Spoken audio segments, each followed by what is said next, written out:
कहानी की शुरुआत में हमें सबसे पहले हम हमारे मेन कैरेक्टर यानी यागिरी के पास्ट का एक सीन दिखाया जाता है। यहाँ पर हम देखते हैं कि अभी यागिरी एक कॉरिडोर से होता हुआ गुजर रहा था जहाँ पर बहुत सारी लाशें पड़ी हुई थी। हम देखते हैं कि एक वुमेन असाको को पकड़े हुए है और उसके सर पर बंदूक रखे हुए है। वो यागिरी से कहती है कि अगर यागिरी आगे बढ़ा तो वो गोली चला देगी। असाको डर रही थी, इस वजह से वो यागिरी को रुक जाने को कहती है, पर अचानक से तभी वहाँ पर एक वेव फैलती है जो कि वेव के कारण वो वुमेन अचानक से वहाँ नीचे गिर जाती है और मारी जाती है। वहाँ पर असाको को कुछ भी समझ में नहीं आया था कि अभी अभी क्या हुआ, लेकिन इसके बाद यागिरी असाको के पास आ जाता है। यागिरी को कुछ भी नहीं पता था कि अभी भी क्या चल रहा है। वो बस कहता है कि क्या हम पहुंच गए। असल में वो स्कूल की तरफ से एक ट्रिप पर आए हुए थे, लेकिन उसकी वो फ्रेंड जो कि फ्रेंड अभी तक तो नहीं थी मगर अब वो उसकी फ्रेंड बन चुकी है, उसका नाम तोमोचिका है। वो बताती है कि नहीं, क्या तुम नींद में इतने खो चुके थे कि तुम्हें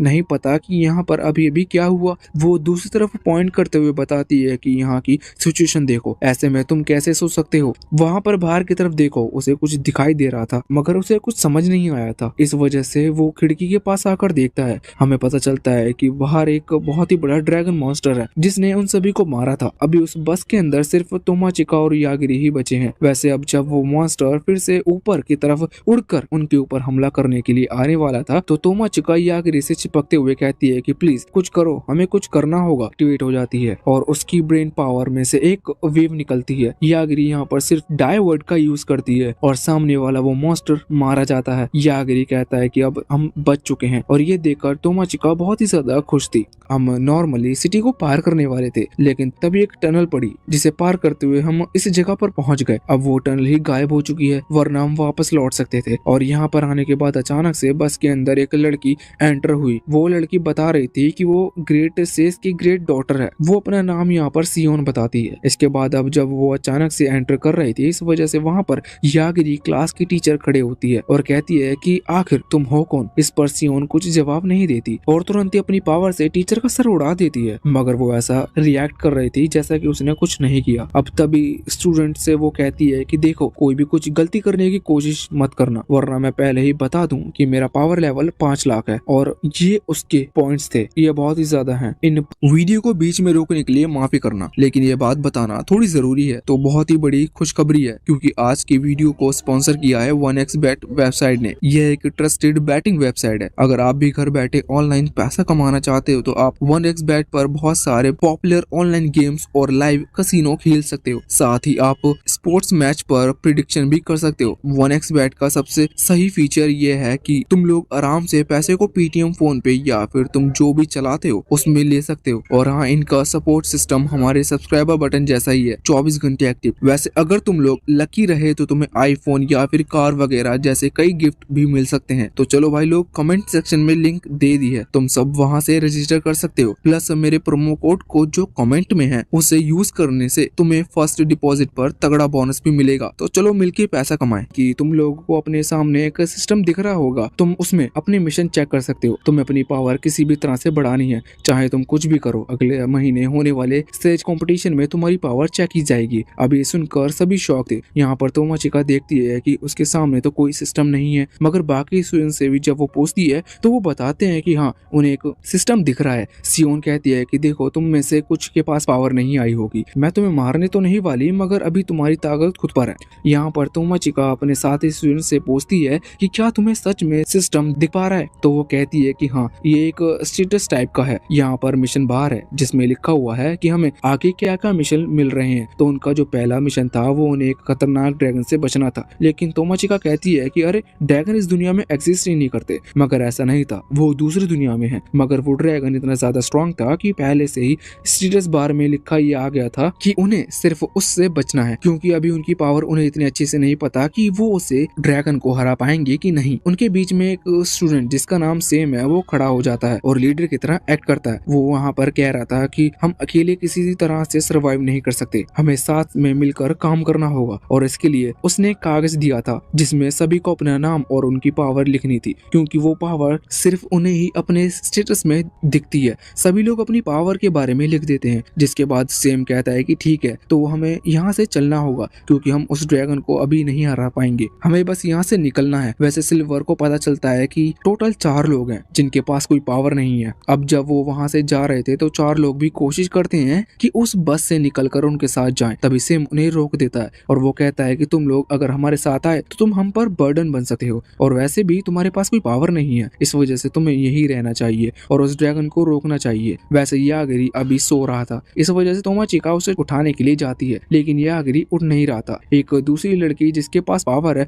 वो कहती है कि तुम इसे उठा क्यों रही हो, तुम्हें तो चलना चाहिए। पर तोमाचिका कहती है कि नहीं, ये सो रहा है, उसे पता भी नहीं कि यहाँ पर क्या चल रहा है। और उसी समय वहाँ पर सेम आया था। एक लड़की वहाँ पर आती है जिसके पास पावर थी, वो कहती है कि हमें यहाँ से निकलना चाहिए। सेम कहता है कि बिल्कुल। वो पहले तो सीटों को सामने की तरफ से देखता है जिससे कि यहाँ बाकी 4 स्टूडेंट वहाँ से ना निकल सकें। और इसके बाद अब वो जो दूसरी लड़की थी जो अभी वहाँ पर आई थी वो अपनी पावर का इस्तेमाल करती है। उसके पास चार्म इफेक्ट की पावर है। वैसे इस पावर की वजह से वहाँ पर उन चारों स्टूडेंट में से किसी को भी कुछ नहीं हुआ था, पर फिर सैम बताता है कि ये पावर अलग तरह से काम करती है। ये स्पेशली उन मॉन्स्टर के लिए बनाई गई है। ये पावर जिस पर भी यूज की जाएगी वो मॉन्स्टर उसे सेंस कर सकता है। इस वजह से इन्होंने इन चारों पर ये पावर यूज की। अब ये यहाँ से आराम से निकल जाएंगे और वो मॉन्स्टर इन्हीं को मारते रहेंगे जब तक ये मर नहीं जाते। अब वो लोग तो वहाँ से जब वो देखते हैं कि यागिरी और तोमाचिका बचे हुए हैं और उन्होंने उस बड़े से ड्रैगन को खत्म कर दिया तो वो शॉक थे। मगर वो पूछते हैं तो यहाँ पर उन्हें पता था कि इन दोनों के पास कोई पावर नहीं है, इस वजह से वो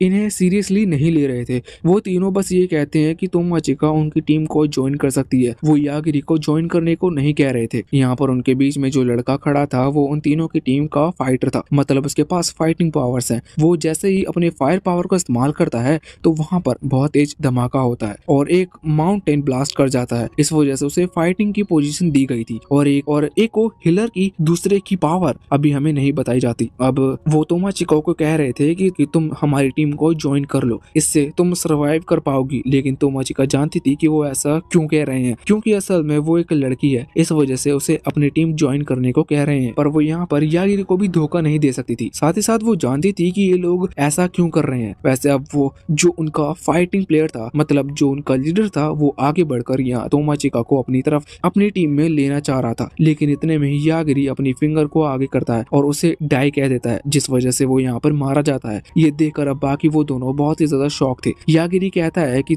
तुम दोनों हिलना मत वरना तुम लोग भी मारे जाओगे। तभी वो जो दूसरा लड़का है जिसकी पावर का भी हमें नहीं पता, वो वहाँ पर झुककर अपने दोस्त को चेक करने की कोशिश करता है, लेकिन यागिरी उसे भी डाई कहकर मार देता है। अब वो आखिरी बचा हुआ था तीसरा हीलिंग पावर्स वाला लड़का। वो शौक था, वो कह रहा था कि ये तुमने यहाँ क्या किया, मगर वो अभी तक माना नहीं था कि ये दोनों मरे हैं, इसलिए वो उनको अपनी पावर से चेक करता है। साथ ही साथ हीलिंग पावर से उन्हें हील करने की कोशिश भी कर रहा था, पर वो देखता है कि उसकी पावर इन पर काम नहीं कर रही। उसे पता चलता है कि ये दोनों सच में मारे जा चुके हैं। वो यागिरी से पूछता है कि ये तुमने कैसे किया, तो यागिरी कहता है कि कुछ नहीं, बस मैंने इन्हें मरने को कहा था और ये मर गए। साथ ही साथ उसे ये भी पता चलता है कि यागिरी ने इसी की मदद से उस ड्रैगन को मारा था। यहाँ पर तोमाचिका तो बहुत ही ज्यादा शॉक थी ये देखकर। अब वो तीसरा लड़का कुछ भी नहीं कह सकता था, उसे यागिरी के सामने हार माननी पड़ती है। वैसे फिर वो यागिरी के पास आ रहा था, यह कहता है कि तुम्हारी पावर तो बहुत ही ज्यादा अच्छी है, लेकिन यागिरी जानता था कि वो बस यहाँ अटैक करेगा, इस वजह से यागिरी उसे पहले ही दूर कर देता है।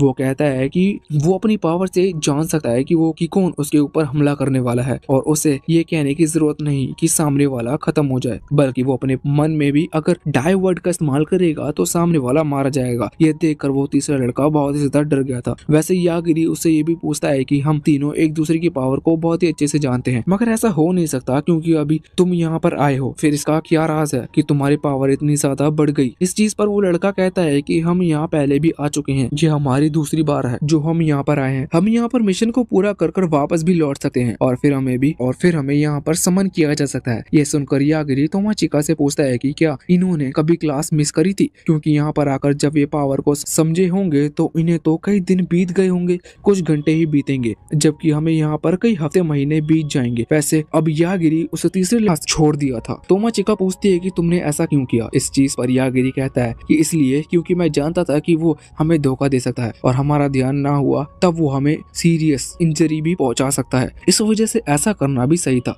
तो मैं प्रोटेक्ट नहीं करना चाहता था, लेकिन प्लॉट को देखते हुए मैंने अपना डिसीजन बदल लिया। अपने प्लॉट से आप समझ गए होंगे कि किसकी बात हो रही है। ये सुनकर यहाँ पर तोमाचिका बहुत ही ज्यादा शॉक हो गई थी। वो जोर से चिल्लाते हुए कहती है कि सारे लड़के तुम एक जैसे ही होते हो। अब यहाँ से सीन चेंज चेंज होकर सियोन के पास आता है। यहाँ पर हम देखते हैं कि अब एक लड़का वहाँ पर आकर रिपोर्ट बता रहा था कि फर्स्ट मिशन के कंप्लीट होने के बाद क्या क्या हुआ और कौन कौन वहाँ मारा गया। वो कहता है कि मिशन तो बहुत ही जल्दी पार हो गया, उन्हें उम्मीद नहीं थी और वो ड्रैगन भी मारा जा चुका है, लेकिन इसमें 4 लोगों की मौत हो गई। अभी सुनकर सियोन समझ गई थी कि वो 4 वही हैं जिनके पास कोई पावर नहीं थी। किसी के पास इंस्टेंट डेथ मैजिक पावर है, लेकिन ये सुनकर सियोन कहती है कि नहीं, ऐसा नहीं हो सकता क्योंकि वो पावर हजारों साल से अभी किसी को नहीं मिली। अब इसके बाद सीन चेंज होकर वापस से यागरी और तोमाचिका के पास आ जाता है। यहाँ पर हम देखते हैं कि अभी शाम हो चुकी थी और चलते चलते वो लोग वापस से एक सिटी में पहुंच चुके थे, लेकिन वहाँ के जो गार्ड्स थे वो उन्हें बाहर ही रोक देते हैं। वो कहते हैं कि तुम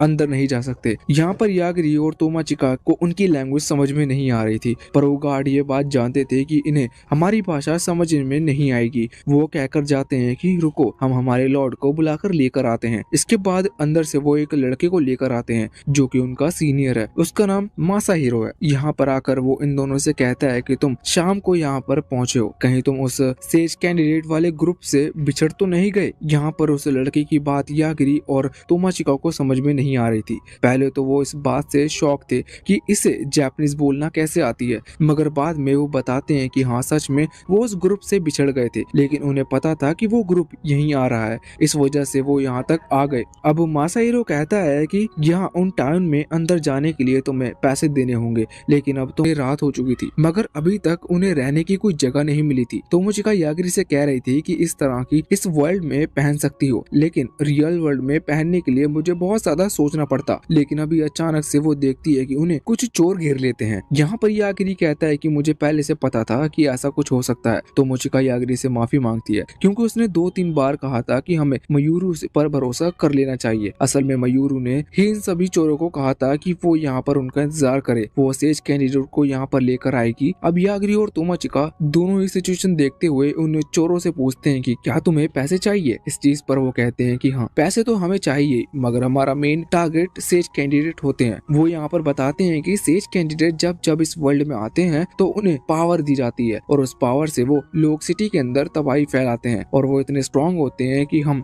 उनसे लड़ नहीं सकते, इसलिए उनसे लड़ने का कोई फायदा नहीं। पर जिन लोगों के पास पावर नहीं होती, हम उन्हें मार कर बदला लेते हैं। इसलिए उन्हें अभी यागरी से वो कहती है कि मुझे झूठ मत कहो, पर अब यागरी अपनी पावर दिखाता है। उन लोगों को चारों तरफ से घेरा गया था, इस वजह से पीछे जितने भी चोर खड़े हुए थे, यागरी उन्हें डायवर्ट का यूज करता है। वो सभी अचानक से नीचे गिरते हैं, इसलिए सामने जितने भी चोर थे और मयूरू, ये सभी शॉक हो गए थे। वो कह रहे थे कि ये तुमने कैसे किया। इसके बाद यागरी सामने खड़े चोरों में भी एक लेपर्ड को मार देता है, वो भी अचानक से नीचे गिर जाता है। ये देखकर मयूरू शॉक हो जाती है और कहती है कि तुम क्या करने की कोशिश कर रहे हो, ये गिर क्यों रहे हैं। यागरी कहता है कि हमने तुमसे पहले ही वार्न किया था। वैसे यागरी ये सोच रहा था कि वो सिर्फ डायवर्ट का इस्तेमाल करते हुए किसी को भी खत्म कर सकता है, तो क्या असलियत में वो किसी पर्सन की बॉडी पार्ट्स को भी डैमेज कर सकता है। इसके लिए अब वो कुछ लोगों पर डायवर्ट का इस्तेमाल कर रहा था, लेकिन वो सिर्फ कुछ बॉडी पार्ट के लिए कह रहा था, जैसे एक उसके पैर पर कहा था। वैसे कुछ तो उसमें से मर जाते हैं, क्योंकि अभी यागरी परफेक्टली उस बॉडी पार्ट पर पॉइंट नहीं कर पा रहा था। लेकिन जब वो बाद में वो एक वहां पर खड़े हुए डॉग की आंखों को देखते हुए और पॉइंट करते हुए सिर्फ उन्हें डाई होने को कहता है, तो वहां पर डॉग की आंखें चली जाती हैं और वो अंधा हो जाता है। ये देख कर मयूरू और भी जो चोरों का लीडर था वो और ज्यादा शॉक हो गई थी और यहाँ पर वो अब यागरी से माफी मांगने लगते हैं। लेकिन वो जो चोरों का लीडर था उसके इरादे ठीक नहीं थे, इस वजह से यागरी उसकी तरफ देखते हुए फिंगर करते हुए उसे भी डायवर्ट का यूज करता है। लेकिन अभी वो मरा नहीं था और उसके बाद मयूरू और वो लीडर वहाँ से भागने लगते हैं। यागरी तोमाचिका से कहता है कि ये मरा क्यों नहीं। तोमाचिका कहती है कि मुझे नहीं लगता, शायद तुम्हारा मैजिक थोड़ा सा डीले हो गया, क्योंकि जैसे ही अब वो वहाँ से भाग रहा था तो अचानक से वो नीचे गिर जाता है। इसका मतलब यागरी की मैजिक पावर ने असर किया, लेकिन थोड़ा सा लेट किया, मगर इतने में ही मयूरू वहाँ पर भाग चुकी थी। पर यागरी का मैजिक उस पर भी काम करता है और अब जब वो वहाँ से निकलने वाले थे तभी वहाँ पर कुछ नाइट क्यों कहा, वो क्या चाहता है। लेकिन फिर उसे यागरी की कही हुई बात याद आती है कि वो उसके प्लॉट के पीछे था। अब इस चीज से वो बहुत ही ज्यादा ज्यादा गुस्सा हो रही। तभी अचानक से उसके सामने एक स्प्रिट आ जाती है। अब तोमोचिका उसे देखकर डर गई थी, मगर उसे वो स्प्रिट अपनी बड़ी सिस्टर की तरह दिख रही थी क्योंकि उसकी शक्ल उस तरह की थी। मगर वो स्प्रिट बताती है कि वो उसकी बड़ी सिस्टर नहीं है,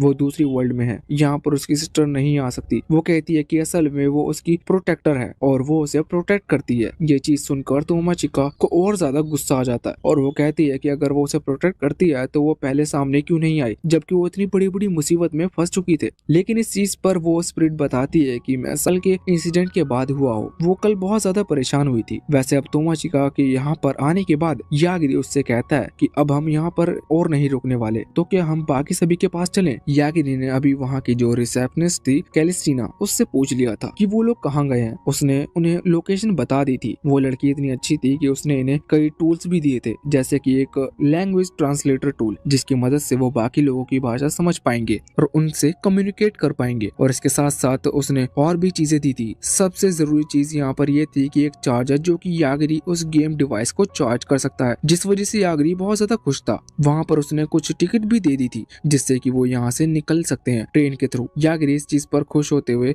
अपने पास जितनी भी ट्रेजर था वो उसे दे देता है और कहता है कि तुम मना मत करना। अब अगले सीन में हम देखते हैं कि ये लोग वहाँ ट्रेन से निकल चुके थे। वैसे तोमोचिका ने यागिरी को अपने एंसेस्ट्रल के बारे में बता दिया था, लेकिन अभी जो एंसेस्ट्रल है वो उससे बहुत ही ज्यादा डर रही थी। तोमोचिका यागिरी से पूछती है कि क्या यागिरी उसकी एंसेस्ट्रल को देख सकता है। इस पर यागिरी कहता है कि वो तभी से उसे देख पा रहा है जब से तोमोचिका ने उसे उसके बारे में बताया है, उसके पहले उसने उसे नहीं देखा था। तब तोमोचिका इस तरफ यागिरी के पास आ गई थी। वो उसके गेम में देख रही थी, लेकिन तभी अचानक से यागिरी उसे धक्का देते हुए सीट पर नीचे को कर देता है और झुक जाता है। हम देखते हैं कि अचानक से एक ब्लास्ट वहाँ सीधा उनकी तरफ आ रहा था, जो कि बहुत ही ज्यादा, ये जो भी था, ट्रेन को ऊपर से डैमेज कर देता है। अगर यागिरी वहाँ पर झुकी नहीं होती तो शायद वो अटैक उन्हें ही लगता। लेकिन अब यहाँ से सीन चेंज होता है और दूसरी तरफ हम वहाँ सिटी के बीच में देखते हैं कि कल रात जोरो से लड़ाई के वक्त यागिरी ने उस डॉग की आंखों को ब्लाइंड किया था। वो डॉग अभी यहाँ कहीं सेज के पास आ गया था, जो कि मैजिक से उसकी आंखों को ठीक करने की कोशिश कर रहे थे। साथ ही यहाँ पर वो हीलिंग पावर का भी इस्तेमाल करते हैं, लेकिन किसी की पावर काम नहीं आती। तभी वहाँ पर एक सेज लैन आ जाती है। वो एक वैम्पायर गर्ल है। वो यहाँ पर पहले तो अपनी पावर का यूज कर रही थी, लेकिन उसका जब कोई फायदा नहीं होता तो वो उस डॉग की आंखें निकाल लेती है। वो कहती है कि मैं इस चीज पर रिसर्च करूंगी और अपनी पावर से उसे एक दूसरी आंखें दे दूंगी, मगर वो अभी भी देख नहीं पा रहा था। ये देखकर लैन शॉक थी। अब वो उसे बाइट करती है, जिसकी वजह से उस डॉग के पास वैम्पायर पावर्स भी आ जाती है और ज्यादा एनर्जी भी आ जाती है। उसका ब्लड चेंज होने लगता है। अब वो थोड़ा थोड़ा अलग भी लग रहा था और उसकी पावर भी बढ़ गई थी, लेकिन इसके बाद भी उसकी आंखें नहीं आई थी। अब तब अचानक से वहाँ वो जिस बिल्डिंग में थे वहाँ पर एक ब्लास्ट होता है। एक लड़का जिसका नाम एयरएल है वो वहाँ पर आता है और तुरंत लैन के ऊपर हमला कर देता है और ब्लास्ट के बाद वो पूरी बिल्डिंग ही उड़ चुकी थी, मगर लैन को वहाँ पर कुछ नहीं हुआ था। वो कहती है कि मैं एक सेज हूँ और इस वजह से तुम्हारा कोई भी अटैक मुझे डैमेज नहीं पहुंचा सकता, जबकि बाकी जो वहाँ पर थे वो दूसरी तरफ फिक चुके थे। इसके बाद लैन ये भी कहता है कि अगर सच में तुम मुझे मार देते हो तो मैं तुम्हें थैंक यू कहती, पर तुम ऐसा नहीं कर पाए। और इसके बाद वो एयरल को उठाते हुए वहाँ से नीचे फेंक देती है। अब लेकिन योगिरी ने उन्हें भी खत्म कर दिया। यहाँ पर तोमोचिका कह रही थी कि तुम्हें अपनी पावर के बारे में थोड़ी नॉलेज गेन करनी चाहिए, क्योंकि हमें नहीं पता कि तुम इसका कितना यूज कर सकते हो। लेकिन योगिरी कहता है कि मुझे लगता है कि मैं जितना चाहूँ इस पावर का इस्तेमाल कर सकता हूँ। अब जब भी मैं इसका इस्तेमाल करता हूँ तो मुझे थोड़ी कमजोरी महसूस होती है। इसके बाद अब वो वहाँ सिटी के अंदर आ गए थे। यहाँ पर तोमोचिका के वो एंस्क्रेटल स्पिरिट नोटिस करती है कि आसपास में कई सारे बैरियर्स क्रिएट किए गए हैं, जो कि मैजिक पावर से क्रिएट किए गए हैं। वैसे इसके बाद अब वो उसी बिल्डिंग के पास आ जाते हैं जहाँ पर आने को उनसे कहा गया था। इस बिल्डिंग के अंदर आने के बाद यहाँ पर वो अपनी ही क्लास के एक स्टूडेंट से मिलते हैं। वो उससे पूछते हैं कि वो बाकी ग्रुप के साथ क्यों नहीं है, जिस पर वो लड़का ताचिबाना बताता है कि असल में वो अपने दोस्त से अलग हो गया क्योंकि वो बहुत ज्यादा कमजोर है। ताचिबाना को लगता है कि उसकी पावर बहुत ज्यादा अच्छी है। यहाँ पर अभी जब वो तोमोचिका से बात कर रहा था तब उसके हाथ में एक खड़ी हुई लकड़ी उस पर गुस्सा करने लगती है। उसे बिल्कुल पसंद नहीं अगर ताचिबाना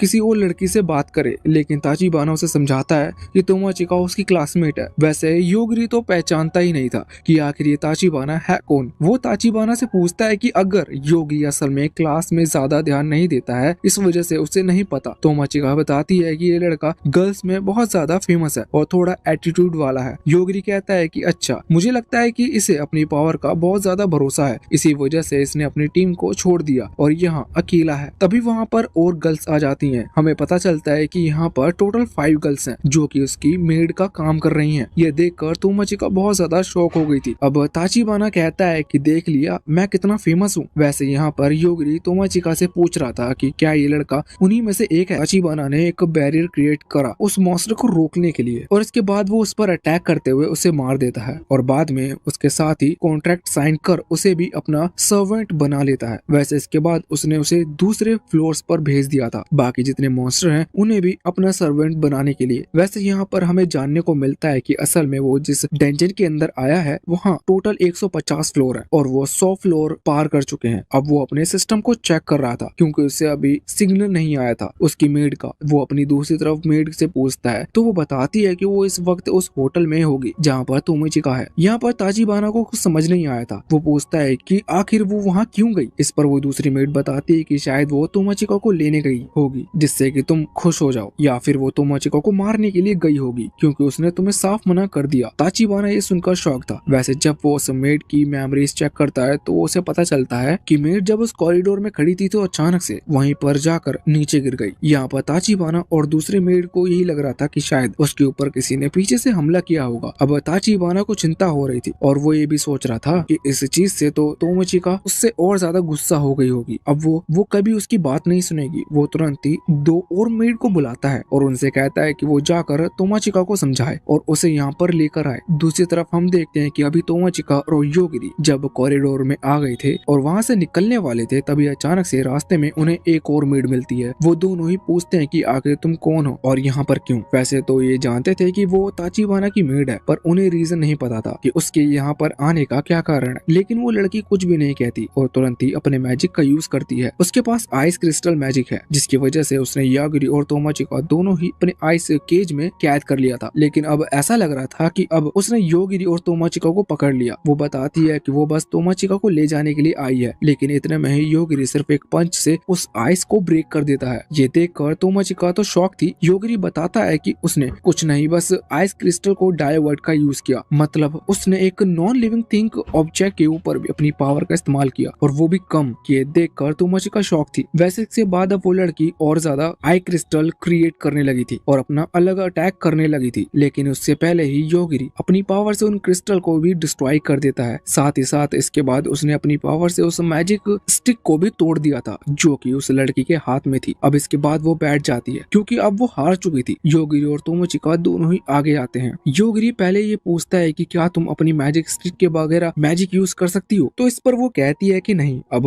उनको ये तो हो गया था कि अब उनके ऊपर अटैक नहीं होगा। वैसे उसके पास दूसरी स्टिक लेकिन योगिरी ने उसे भी डिस्ट्रॉय कर दिया था। अब वो दोनों ही पूछते हैं कि आखिर वो यहाँ पर तोमोचिका को लेने क्यों आई थी। लेकिन अब उसके पास एक परफेक्ट रीजन नहीं था कि ऐसा क्यों था। तो वो बताती है कि हमसे ऐसा कहा गया था इसलिए हम ऐसा कर रहे थे। लेकिन अब इतने में ही हम देखते हैं कि ऊपर सीलिंग की तरफ से एक दूसरी मेड यहाँ तोमोचिका के ऊपर हमला करने के लिए बढ़ती है लेकिन तोमोचिका ने अपनी जूडो स्किल की मदद से उसे हरा दिया था। यहाँ पर हमें जानने को मिलता है कि असल में तोमोचिका मार्शल आर्ट का यूज कर सकती है क्योंकि ये उसकी एनकेस्ट्रियल पावर है और अब ये धीरे धीरे अवेकन होती जा रही है। वैसे जब वो उस मेड को देखते हैं तो उन्हें पता चलता है कि ये तो सिर्फ एक डॉल है। इसका मतलब कोई इसे कंट्रोल कर रहा है। तभी वो सामने मैजिक क्रिस्टल वाली लड़की अपने बालों से एक और डॉल निकालती है और वो कह रही थी कि अब तुम नहीं बच पाओगे। लेकिन इसके बाद योगिरी अपनी पावर का इस्तेमाल कर उस आइस क्रिस्टल वाली लड़की को खत्म कर देता है। तभी उनके ऊपर बहुत सारी डॉल्स हमला कर रही थी लेकिन योगिरी ने उन सभी को खत्म कर दिया था। दूसरी तरफ सीढ़ियों के नीचे जो लड़की इन डॉल्स को कंट्रोल कर रही थी वो बैठी हुई थी। वो ये देखकर शॉक थी। उसकी सभी डॉल्स अचानक से काम करना क्यों बंद कर दे रही हैं। तभी वहाँ पर योगिरी और तोमोचिका आते हैं और वो लड़की उनसे माफी मांगने लगती है कि उसे खत्म ना करे। यहाँ पर तोमोचिका को तो महसूस हो रहा था कि वही इस कहानी के मेन विलन्स है। वैसे वो उसे मारते नहीं बस वो उसे इंफॉर्मेशन ले लेते हैं। दूसरी तरफ ये बात वहाँ पर ताचिबाना को पता चलती है और उसे ये भी जानने को मिला था कि योगिरी के पास कोई पावर है जिससे वो किसी को भी नाम लेते ही मार देता है। अभी उन्हें इस पावर के बारे में ज्यादा नॉलेज नहीं है पर फिर भी वो कह रहे थे कि अब हमें थोड़ा ध्यान से काम करना होगा। वैसे उन्हें अभी भी तोमोचिका को किसी भी हालत में अपने पास बुलाना था। इस वजह से यहाँ पर ताचिबाना कहता है कि हमें उसे ऐसी सिचुएशन में फंसाना होगा जहाँ पर योगिरी अपने पावर का इस्तेमाल ना कर सके। यहाँ योगिरी और तोमोचिका जब नीचे फ्लोर पर आ रहे थे तभी रास्ते में सीढ़ियों के ऊपर उन्हें बहुत सारे कॉकरोच मिलते हैं। ये बहुत सारे थे और हवा में उड़ रहे थे। अब तोमोचिका को तो उनसे डर लगता है। इस वजह से वो कहती है कि क्या तुम इन्हें भी खत्म कर सकते हो। इस पर योगिरी कहता है हाँ, लेकिन वो बताता है कि अगर उसने इनको मार दिया तो ये सारे ऊपर से नीचे गिरेंगे, इसका मतलब वो तोमाचिका के ऊपर भी गिरेंगे। तोमाचिका भी डर जाती है और तुरंत ही ऐसा करने से मना कर देती है। इसके बाद यहाँ से सीन चेंज होता है। दूसरी तरफ हम देखते हैं कि अभी ताचिबाना और उसकी मेड बात कर रहे थे। असल में उसकी मेड की पावर है, वो इन कॉकरोच को कंट्रोल कर सकती है। यहाँ पर अभी वो लोग कोई अलग कदम नहीं उठा रहे थे क्योंकि वो जानते थे कि अभी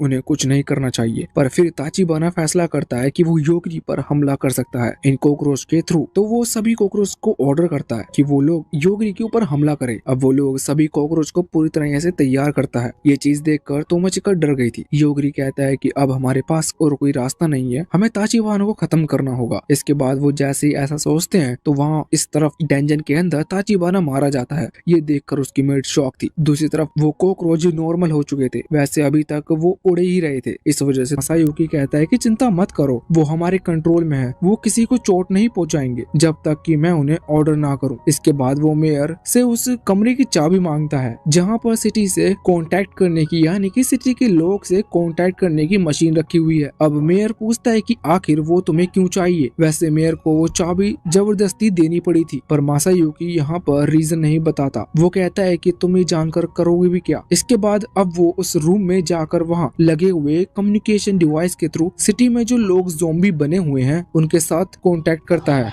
वो सभी बिल्डिंग जो कि एडवर्टाइजमेंट के लिए यूज की जाती है उनके थ्रू यागिरी और तोमाचिका की फोटो सभी को दिखाता है। वो सभी से कहता है कि जो लोग नहीं बने हैं, अभी ज़ॉम्बी नहीं बने हैं, अगर वो ज़ॉम्बी नहीं बनना चाहते तो उन्हें जल्द से जल्द इन दोनों पर्सन को एक जगह जिसको सेंट्रल प्लाजा कहते हैं वहाँ पर लेकर आना होगा। वो 1 घंटे का टाइम देता है और इस 1 घंटे के लिए उसने उन सभी ज़ॉम्बी को एक जगह पर खड़ा होने का ऑर्डर दे दिया था जिससे कि बाकी लोग को कोई तकलीफ ना हो, और अगर यागिरी और तोमाचिका किसी को भी दिखे तो वहाँ उन्हें पकड़कर सेंट्रल प्लाजा पर लेकर आए। अब सारे सिटीजन समझ चुके थे कि उनके पास सिर्फ 2 ऑप्शन है। पहला ऑप्शन ये तो क्या तो वो यागिरी और तोमाचिका को ढूंढ कर लेकर आए या फिर ज़ॉम्बी बन जाएं। सबको पहला ही ऑप्शन मंजूर था, वो इसलिए यागिरी और तोमाचिका को ढूंढने के लिए पूरी सिटी में घूमने लगे थे। दूसरी तरफ जब ये बात मेयर को पता चलती है तो वो मासायुकी से कहते हैं कि ये तुम क्या कर रहे हो, तुम हमारे सारे सिटीजन को तकलीफ में डाल रहे हो। लेकिन इस पर मासायुकी कहता है कि तुम ही सोचो, अगर मैं उन्हें नॉर्मली ऐसा करने को कहता तो कोई भी ऐसा नहीं करता। यागिरी और तोमाचिका अभी सभी सिटीजन से छुपकर उन्हें देख रहे थे।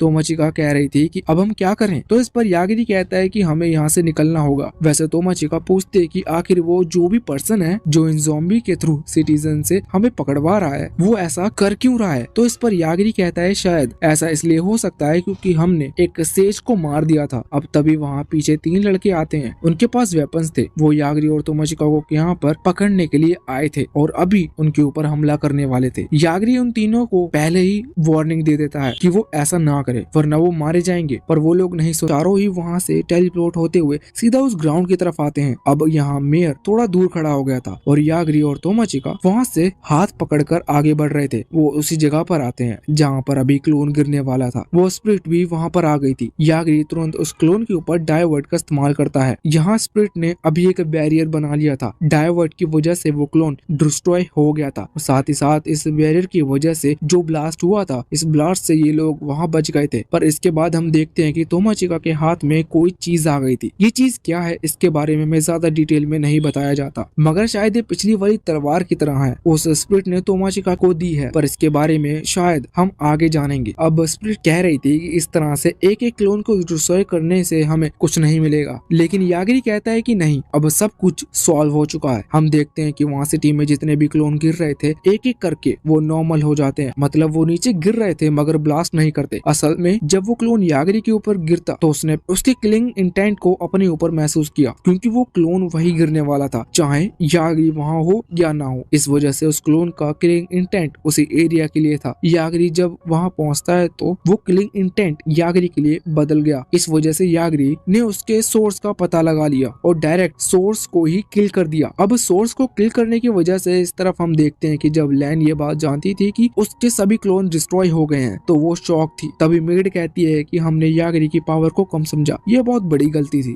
पर लैन कहती है कि नहीं, ये कोई गलती नहीं है, वो फिर से इस तरह के क्लोन क्रिएट कर सकती है और फिर से हमला करना शुरू कर सकती है और ये अभी एंड नहीं होगा। लेकिन अचानक से उसने अपनी बॉडी में कुछ महसूस होता है और वो वहीं ऊपर से गिरने लगती है। सिंपल सी बात थी, वो यहाँ पर मारी जा चुकी है क्योंकि उन क्लोन्स का सोर्स असल में वही थी। इस तरफ हम देखते हैं कि सिटी में सारी प्रॉब्लम सॉल्व हो चुकी थी। अब यहाँ से सीन चेंज होता है और हमें एक छोटी बच्ची को दिखाया जाता है। अब उस बच्ची के हाथ में एक रॉक था, जिस रॉक के अंदर से लैन का होलोग्राम निकल रहा था। वो होलोग्राम यहाँ उस बच्ची को बताता है कि वो बच्ची असल में लैन का एक बनाया हुआ क्लोन है, जिसके अंदर से लैन की मेमोरी है। इस वजह से यागरी ने जब सोर्स को खत्म किया तो ये क्लोन खत्म नहीं हुआ। लैन बस ये बताती है कि वो मारी जा चुकी है। असली लैन अब ये छोटी बच्ची रहेगी। इसके बाद हम वापस से सिटी के अंदर आ जाते हैं। सारी प्रॉब्लम सॉल्व हो चुकी थी। मेयर यहाँ पर यागरी और तोमाचिका को बात करते हुए देखता है, जिससे कि वो सेंट्रल कैपिटल की तरफ निकल सके। यहाँ पर वो दोनों थैंक्स कहते हैं। वैसे कार को ड्राइव करने की प्रॉब्लम थी क्योंकि यागरी गेम में लगा हुआ था, तो वो ड्राइव करना नहीं जानता। अगर वो ड्राइव असाका को कुछ समझ में नहीं आया था, लेकिन बाद में जब वो फिर से नीचे की तरफ जा रहे थे तभी यूकियो असाका को एक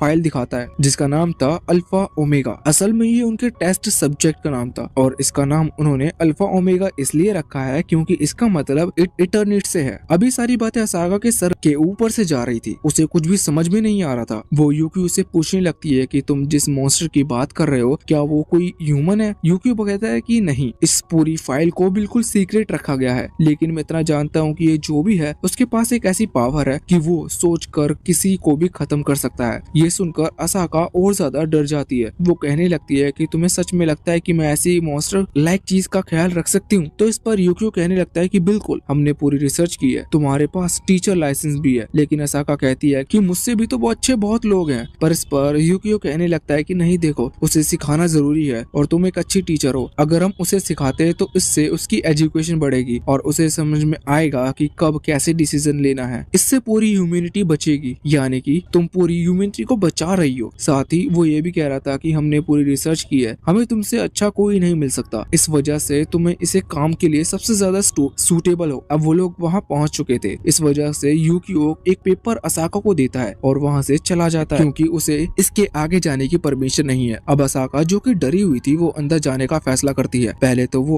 अपने कार्ड से उस गेट को ओपन करती है। अंदर आने के बाद वो देखती है कि ये जगह तो पूरी तरह से अलग है। यहाँ पर ऐसा लग रहा है जैसा कि आर्टिफिशियल सीनरी का यूज किया गया हो। उसके पास जो पेपर था उस पर एक मैप बना हुआ था। उस मैप के थ्रू वो वहीं पर उस जगह के घर की तरफ पहुंच जाती है जिस घर में टेस्ट सब्जेक्ट अल्फा ओमेगा रहता है। अब पहले तो असाका बहुत ही ज्यादा डर रही थी, लेकिन फिर भी वो डरते डरते आगे बढ़ती है। यहाँ घर के अंदर आने के बाद उसे कमरे से कुछ आवाज आ रही थी। वो जैसे ही गेट खोलती है तो वहाँ पर एक बच्चे को देखती है। वो समझ गई थी कि ये बच्चा अल्फा ओमेगा है। उसे बहुत ही ज्यादा गुस्सा आता है और कहती है कि वो लड़का फालतू में मुझे डरा रहा था। वो तुरंत ही उस बच्चे को मतलब कि यागरी को उठाती है और बाहर लेकर पटक देती है। वो कहती है कि तुम घर में घुस घुस के क्या कर रही हो? तुम्हें पता नहीं कि इतनी एज में तुम्हें बाहर निकल कर खेलना चाहिए। यागरी जो कि अभी बहुत ही ज्यादा शॉक था, वो तुरंत ही असाका की तरफ अपनी फिंगर पॉइंट करता है। असाका ये देखकर डर जाती है, लेकिन अचानक से असाका की बॉडी के पास से एक डार्क शैडो नीचे गिरती है और डिसअपियर हो जाती है। असाका पूछती है तो यागरी बताता है कि असल में शैडो है जो कि तुम्हारे साथ यहाँ पर आई थी मुझे खत्म करने के लिए। ये असाका की शैडो नहीं थी बल्कि यागरी उन्हें डीमन कहकर बुलाता है। अब असाका तो ये बात समझ चुकी थी। वो उसे हाथ पकड़कर खड़ा करती है। यहाँ पर यागरी कह रहा था, देखो तुमने मुझे बाहर खेलने को कहा, मुझे इस चीज में कोई प्रॉब्लम नहीं है, पर क्या मैं ऐसा कल कर सकता हूँ? क्योंकि अब तो शाम हो चुकी है। अब असाका को याद आ चुका था कि इस बच्चे के पास क्या पावर है। इस वजह से वो बहुत ही डरी हुई थी और हर बात बिल्कुल सोच समझकर कह रही थी। वो यहाँ पर अपना नाम बताती है और इसके बाद वो यागरी से उसका नाम पूछती है। यागरी कहता है कि उसका यहाँ पर नाम अल्फा ओमेगा है, लेकिन पहले सब उसे लॉर्ड अकाकोशी कहकर बुलाते थे। ये बात भी अकासा के सर के ऊपर से जाती है। यहाँ पर अब यागरी कहने लगता है कि उसे भूख लग रही है। असाको को याद आता है कि अब उसे यहीं पर रहना है, इसलिए उसे यागरी के खाने का भी ख्याल रखना होगा। वो तुरंत ही यागरी को वहाँ से ले जाती है। अब यागरी जब नहा रहा था तब वो आसपास किचन में खाना ढूंढ रही थी। वहाँ पर हर चीज थी, लेकिन कमाल की बात है कि असाका को टीचर कहते हुए भी कुछ बनाना नहीं आता। तभी वो बाकी जगह ढूंढती है तो उसे एक इंस्टेंट कप नूडल का पैकेट मिल जाता है जिसमें सिर्फ पानी मिलाने से जो कि परफेक्ट नूडल बन सकते थे। इस वजह से वो उसे तैयार करती है और यागरी को देती है। यागरी को तो वो बहुत ही पसंद आते हैं, लेकिन यहाँ पर असाका उन्हें खाते हुए अभी यही सोच रही थी कि क्या सच में किसी का नाम लॉर्ड अकाकोशी हो सकता है। अब वो यागरी से उसके पेरेंट्स के बारे में पूछने लगती है, लेकिन यागरी को यहाँ पर मदर या फिर फादर के बारे में कुछ भी नहीं पता था। ये सुनकर असाका और भी ज्यादा शॉक हो जाती है। वैसे अब वो यागरी को ध्यान से देख रही थी और उसे अपने गॉड की याद आती है, इसलिए अब वो यागरी का नाम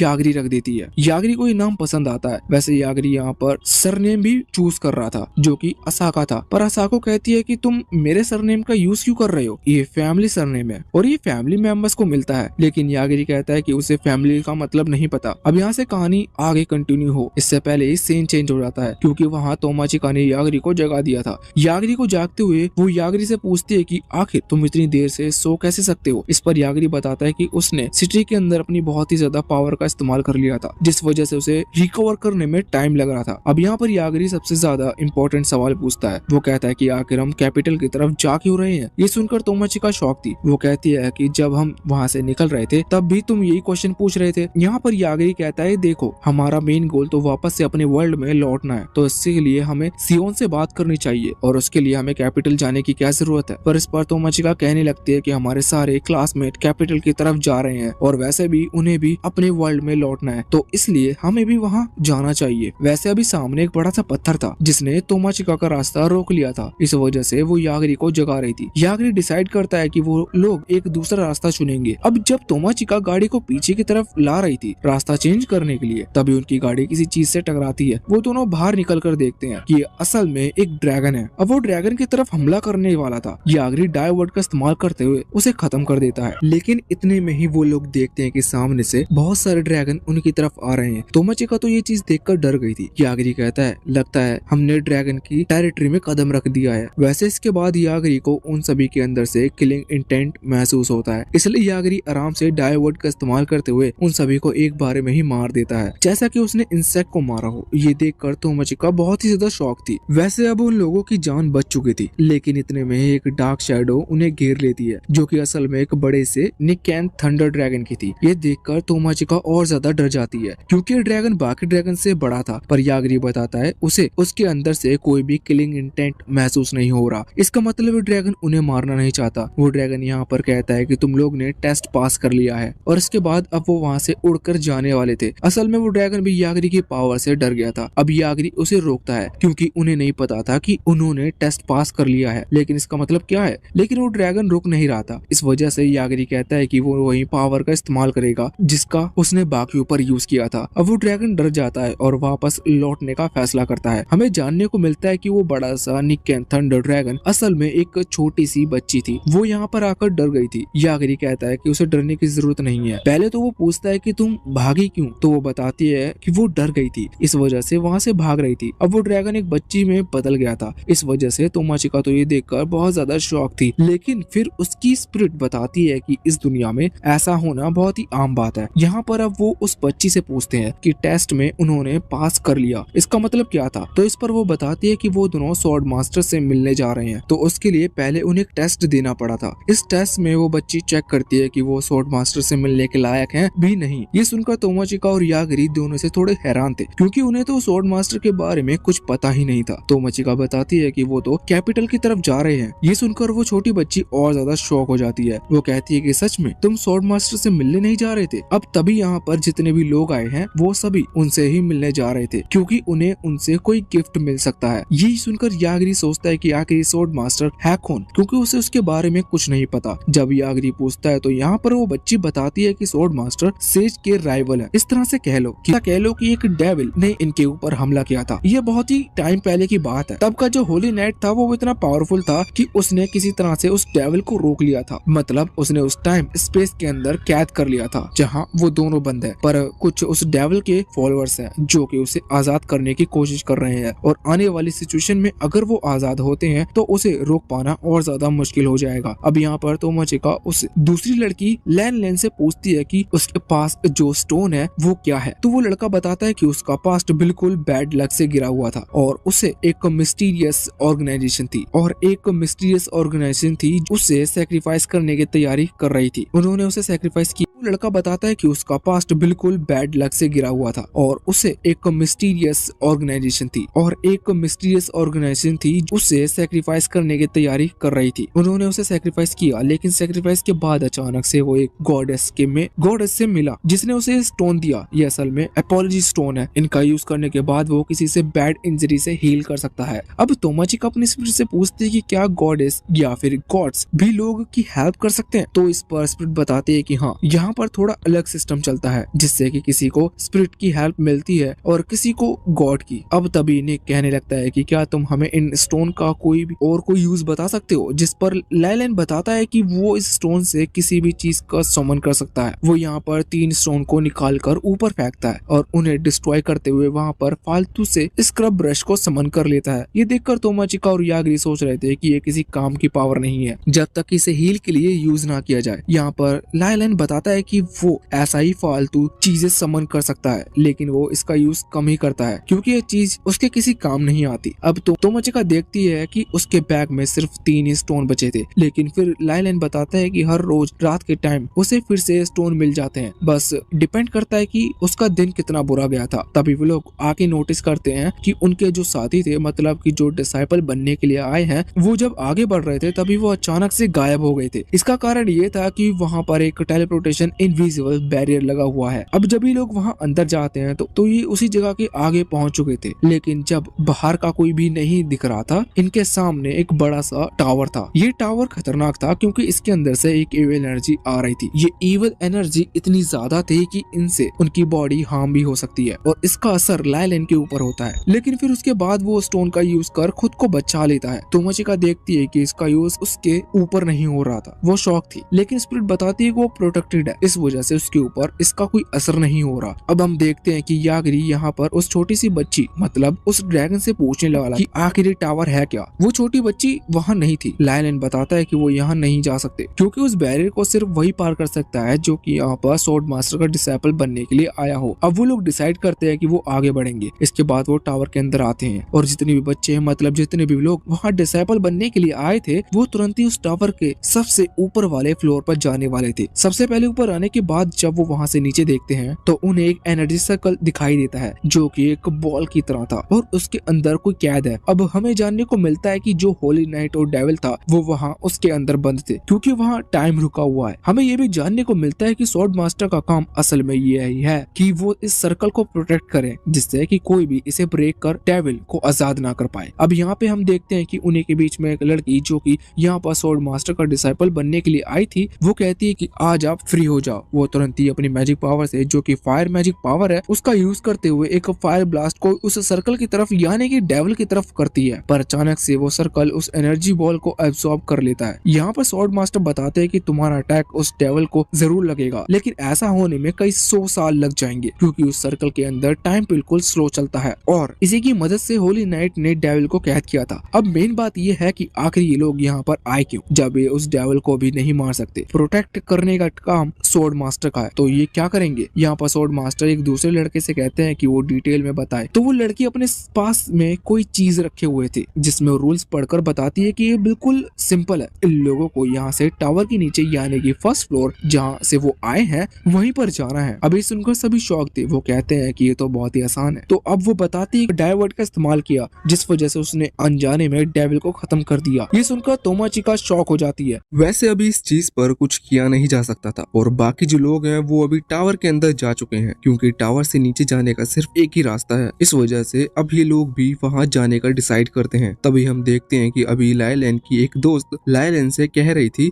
कि वो अपने क्रिस्टल उसे दे दे क्योंकि उसने अपनी मैजिक पावर का भी कुछ समय पहले ज्यादा ही यूज कर लिया, जिस वजह से उसे रिकवर करना है। पर लाइलैंड बताता है कि उसके मैजिक क्रिस्टल सिर्फ उसी के काम आ सकते हैं। इस पर उस लड़की को गुस्सा आ जाता है और वो उन मैजिक क्रिस्टल को नीचे फेंक देती है और कहती है कि तुम किसी काम के नहीं हो। अब तभी वहाँ पर निक आ जाता है और लाइलैंड से कहने लगता है कि इसे छोड़ो, हमें साथ मिलकर इस टावर को क्लियर करना चाहिए। जिसके बाद निक, लाइलैंड, तोमाचिका और यागिरी चारों ही वहाँ टावर के नीचे की तरफ जाना शुरू कर देते हैं। सबसे पहले उन्हें बहुत सारे सोल्जर्स की डेड बॉडी मिलती है। सोल्जर्स मतलब जो कि यहाँ पार्टिसिपेट किए हैं, मतलब वही लड़के। ये सब देखकर इन्हें ये तो पता चल चुका था कि इस टावर में या तो मॉन्स्टर्स हैं या फिर कई तरह के ट्रैप बिछे हुए हैं। ये देखते हुए निक कहता है कि अब हमें थोड़ा देखकर चलना होगा। ये तो अच्छा है कि हम सबसे आखिर में हैं, इस वजह से हमें कम ट्रैप्स देखने को मिलेंगे। अब जब वो आगे बढ़ रहे थे इतने में ही लाइलैंड एक ट्रैप पर पैर रख देता है जिसकी वजह से एक भाला सीधा आकर उसे लगता है, पर बाद में उसने अपने क्रिस्टल से खुद को हील कर लिया था। यहाँ पर तोमाचिका उससे कहती है कि तुम्हें इन क्रिस्टल को अपने हाथ में बांध लेना चाहिए, जिससे अगर तुम्हें चोट लगे तो ये क्रिस्टल तुमसे दूर नहीं फेंकेंगे। अब ये बात लाइलैंड को भी पसंद आती है, तो वो तुरंत एक क्रिस्टल निकाल कर उसे एक कपड़े से अपने हाथ पर बांध लेता है। अब उसे उसे पता था कि अगर उसे चोट भी लग गई तो भी वो अपने आप ही हील कर लेगा। इस वजह से उसके अंदर बहुत कॉन्फिडेंस आ गया था और वो आगे आगे चलने लगा था। उन्हें एक कमरे से होते हुए गुजरना था, जिसे देखकर निक कहता है कि हमें संभल कर आगे बढ़ना चाहिए, पर इतने में ही लायलन आगे बढ़कर कमरे में चला जाता है और गेट लगा देता है। वो कहता है कि जब मैं कहूँ तुम लोग तभी अंदर आना। यहाँ हम देखते हैं कि अंदर अचानक से उसकी आवाज आती है चीखने की, जिसके बाद अचानक से वो आवाज रुक जाती है।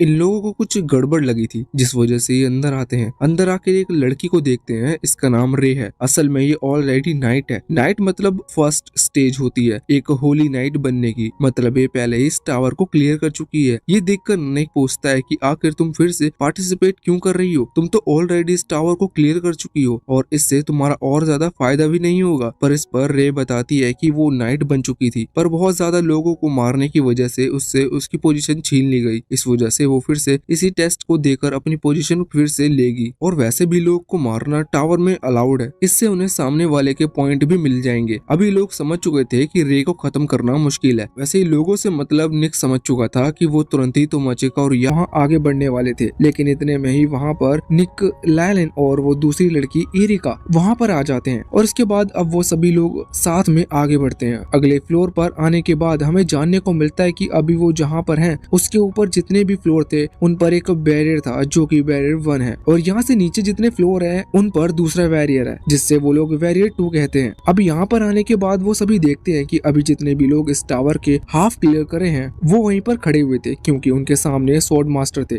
जो कि उन्हें अब यहाँ से आगे बढ़ने के लिए कुछ इंस्ट्रक्शन देने वाले थे। लेकिन तभी वहाँ पर कुछ क्लोन्स गर्ल्स आती हैं और वो स्वॉर्ड मास्टर को बताते हैं कि ऊपर के बैरियर पूरी तरह से बंद हो चुके हैं और नीचे वाला बैरियर भी सही तरीके से काम नहीं कर रहा। वैसे हमें पता है कि ऊपर वाले बैरियर को तो यागिरी ने ही डिस्ट्रॉय किया था, क्योंकि वो बैरियर एस्ट्रल स्प्लिट को अपनी तरफ खींच रहा था। अभी स्वॉर्ड मास्टर सोच रहे थे कि आखिर ऐसा क्यों हो रहा है, लेकिन इतने में ही एक बहुत ही तेज धमाके की आवाज आती है। सभी लोग हैरान थे और जैसे ही सभी लोग अपनी आंखें खोलते हैं तो वो देखते हैं कि जहाँ पर वो खड़े हैं उसके ऊपर जितनी भी टावर का हिस्सा था वो गायब हो चुका है, उसे किसी ने डिस्ट्रॉय कर दिया। तभी वहाँ पर एक लड़का आता है जिसने ये सब किया था। वो कहता है कि मुझे लगा कि एक बार की हमले में ये पूरा टावर डिस्ट्रॉय हो जाएगा, लेकिन शायद तुम लोग ने यहाँ पर हर फ्लोर पर अलग अलग बैरियर लगा रखे हैं। यहाँ पर स्वॉर्ड मास्टर उसे देखकर कुछ ज्यादा ही हैरान लग रहे थे। वो मन में सोच रहे थे कि मुझे पता है कि ये दिन जरूर आएगा, लेकिन ये इतनी जल्दी आएगा ये मैंने सोचा नहीं था। इसके बाद वो सभी से कहते हैं कि तुम लोगों को मेरी मदद करनी होगी। अगर हमने इस लड़के को नहीं हराया तो ह्यूमैनिटी पूरी तरह से खत्म हो जाएगी। सभी लोग मदद करने के लिए तैयार थे और दूसरी तरफ हम यागिरी, तोमाचिका और थियो को देखते हैं जो कि वहाँ से भागने की कोशिश कर रहे थे। तभी तोमाचिका यागिरी से पूछता है कि हम भाग क्यों रहे हैं, हमें उनकी मदद करनी चाहिए। पर इस पर यागिरी कहता है कि नहीं, ये हमारा काम नहीं है और वैसे भी अगर मैंने इनकी मदद की तो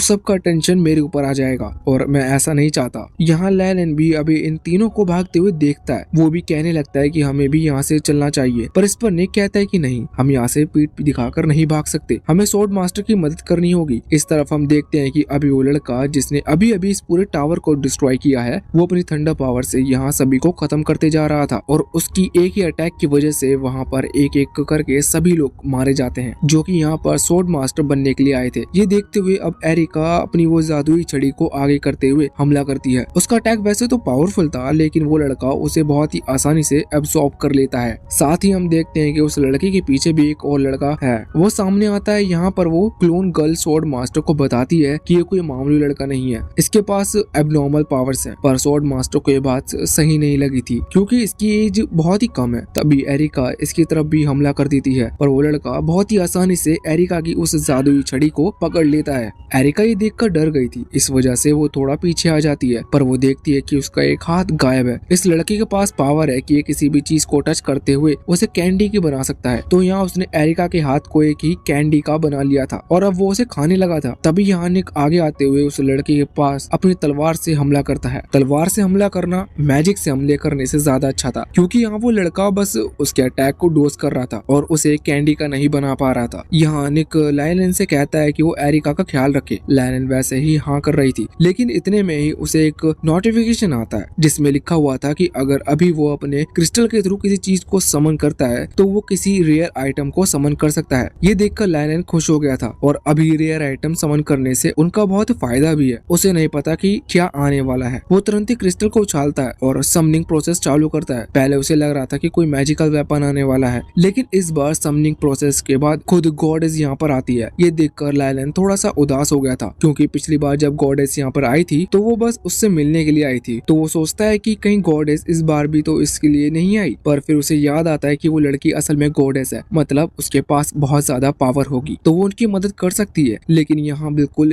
इस चीज से उल्टा होता है, क्योंकि वो गॉडेस अचानक से वहाँ सामने उन दोनों लड़कों के पास जाती है, जिसमें से एक लड़का उसे देखकर कहता है कि हम बहुत टाइम बाद मिल रहे हैं, और वो दूसरा लड़का उसके पास आ जाता है। ऐसा लग रहा था जैसे वो तीनों एक दूसरे को पहले से ही जानते हों। ये चीज देखकर लायलन बहुत ही ज्यादा हैरान हो गया था और सोच रहा था कि इसका मतलब गॉडेस इन लोगों के साथ मिली हुई है, और इसका साफ मतलब यही है कि उसने अभी तक लायलन को सिर्फ यूज किया अपने साथियों में वापस लौटने के लिए। अब यहाँ से सीन चेंज होता है और हम यागरी, तोमाचिका और थियो को देखते हैं, जो कि अभी अंडरग्राउंड बेसमेंट की तरफ जा रहे थे। यहाँ सीढ़ियों के नीचे उतरते वक्त उन्हें ऐसा महसूस होता है जिससे वो पहले भी वहाँ पहुँच चुके हैं, और ऐसा कई बार हो रहा था। वो समझ गए थे कि जरूर यहाँ पर कोई लूप होल है, लेकिन उन्हें कंफर्म नहीं था। तोमाचिका कहती है कि यागरी एक बार ट्राई करे, अगर यहाँ पर सच में ऐसा कोई लूप होल है या ऐसा कोई मशीनिज्म है तो यागरी उसे डिस्ट्रॉय कर सकता है। यागरी ऐसा नहीं करना चाहता था, लेकिन अचानक से यागरी को सामने एक स्लैश दिखता है, जिसकी वजह से वो लूप होल अपने आप ही डिस्ट्रॉय हो जाता है। ऐसा यागरी ने नहीं किया था, लेकिन अब जिसने भी किया हो उनका काम तो हो गया। तब वो वहाँ नीचे आना स्टार्ट हो जाते हैं। यहाँ पर थियो को वो एनर्जी जो कि उसके साथियों की है वो धीरे धीरे बढ़ते हुए महसूस हो रही थी। इसका मतलब वो सही डायरेक्शन में जा रहे हैं। अब वहाँ बेसमेंट तक पहुँचने के बाद वो देखते हैं कि यहाँ पर सिचुएशन बहुत खराब है। असल में थियो जिन लोगों को ढूंढने के लिए आई थी वो उसके जान पहचान के हैं, मतलब ऐसा पहले गाँव वाले हैं या रिश्तेदार हैं, लेकिन यहाँ पर उन्हें एक कांच के बने हुए गोल बॉक्स में रखा गया था। असल में हो कुछ नहीं रहा था, यहाँ बेसमेंट के अंदर उनके एनर्जी पावर को एब्सॉर्ब किया जा रहा है, जिसकी वो इस टावर के बैरियर में उसे लगा सके। लेकिन ये गलत था, क्योंकि इस चीज में थियो के वो सारे साथी अपनी जान खो चुके थे। थियो वहाँ चारों तरफ घूमते हुए देखती है, लेकिन उसे अपनी सिस्टर नहीं दिख रही थी। इस चीज में वो खुश थी कि उसकी सिस्टर इन लोगों में नहीं है, मगर अभी उसे बहुत ही ज्यादा गुस्सा आ रहा था। जब वो वहाँ बाहर आती है तो यागरी उससे पूछता है कि अब हमें आगे कहाँ जाना चाहिए, तुम्हारी सिस्टर तो हमें अभी भी नहीं मिल रही। तो इस पर थियो कहती है कि उसे हम बाद में ढूंढेंगे, पहले हम मुझे बदला लेना है। उसने अपनी तलवार निकाल ली थी और अब उसे स्वॉर्ड मास्टर को खत्म करना था। अब हमें वहाँ सीधा ऊपर की तरफ दिखाया जाता है। यहाँ पर हम देखते हैं कि अब स्वॉर्ड मास्टर ये समझ चुके थे कि उनकी जान को खतरा है। इस खतरे को देखते हुए वो निक से कहते हैं कि उसे अपने सक्सेसर बनाते हुए इसका इस्तेमाल स्वॉर्ड मास्टर के बाद निक ये सारा काम संभालेगा। मतलब वो फाइनली एक स्वॉर्ड मास्टर बन चुका है। मगर पहले वो कहता है कि इसके लिए तुम्हें मुझे को प्रोटेक्ट करना होगा। बात सिंपल सी थी, निक को उन्हें प्रोटेक्ट करना है, भले ही इसमें निक की जान भी क्यों ना चली जाए। यहाँ पर अभी लायलन स्वॉर्ड मास्टर से माफी मांगते हुए कह रहा था कि मुझे माफ कर दीजिए, मुझे नहीं पता था कि गॉडेस भी इनके साथ मिली होगी, वरना मैं कभी उसे समन नहीं करता और मुझे उसे यहाँ लेकर कभी नहीं आना चाहिए था। लेकिन फिर अब लायलन को बात समझ में आती है। वो तुरंत ही यहाँ गॉडेस के पास आता है और उससे पूछने लगता है कि वो इनका साथ क्यों दे रही है। तो इस पर गॉडेस उसे बताती है कि असल में जो डार्क लॉर्ड यानी वही वो बैरियर के अंदर कैद आदमी वो उसका बॉयफ्रेंड है। ये बहुत पुरानी बात है, वो अचानक से कहीं गायब हो गया था। गॉडेस ने उसे ढूंढने की बहुत कोशिश की, लेकिन वो उसे नहीं मिला। फिर उनके कुछ साथियों ने उसे बताया कि वो यहाँ पर कैद है। उसे इस बैरियर के अंदर बंद कर लिया गया था, जिसके बाद से गॉडेस कहीं लोगों को यहाँ पर भेजती आई उस बैरियर को तोड़कर डार्क लॉर्ड को आजाद कराने के लिए। लेकिन कोई भी इतना स्ट्रॉन्ग नहीं था कि ऐसा कर पाए।